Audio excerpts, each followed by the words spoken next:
বন্ধুসকল welcome back to my mini vlog. পূজাৰ দিন বুলে জিলাপি খাই খাই একেবাৰে আমনি লাগি গৈছে। সেইকাৰণে আবেলি শুই উঠি মই ভাবিলোঁ যে কিবা এটা বেলেগকৈ বনাই খাওঁ। সেইকাৰণে মই এয়া অতি সহজে বনাব পৰা আৰু অতি সোৱাদযুক্ত কলৰ পিঠা বনাবলৈ ওলাইছোঁ। আৰু কলৰ পিঠাৰ বাবে আমি এয়া আটা লৈছোঁ আৰু এয়া এটা মই কল লৈছোঁ আৰু এয়া গুড় মিঠৈ। আপোনালোকে গুড় মিঠৈৰ সলনি চেনিও ব্যৱহাৰ কৰিব পাৰে। এয়া সোৱাদৰ কাৰণে অকণমান নিমখ দি লৈছোঁ মই।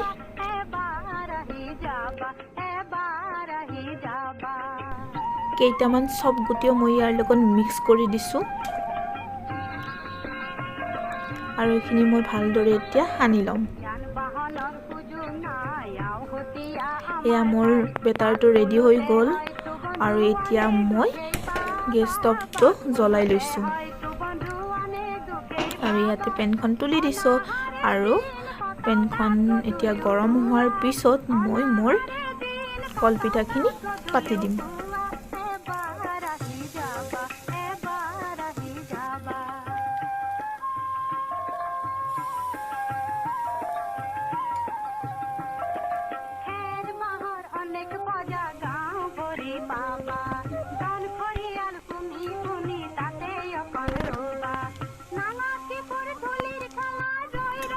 এতিয়া আমি পিঠাকেইখন লুটিয়াই দিম যাতে আনটো ফালো ভালদৰে সিজে।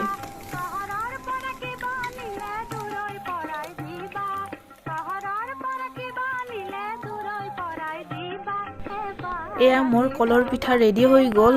বন্ধুসকল খুবেই টেষ্টি হৈছিল আৰু এনেদৰে আবেলিৰ চাহকাপৰ লগত কলৰ পিঠা খোৱাৰ মজাই বেলেগ। আৰু বন্ধুসকল আপোনালোকে যদি মোৰ মিনি ভ্লগটো চাই ভাল পালে দেন লাইক কমেণ্ট শ্বেয়াৰ আৰু ছাবস্ক্ৰাইব কৰিবলৈ নাপাহৰিব। থেংক ইউ ফৰ ৱাচিং এণ্ড লাভ ইউ।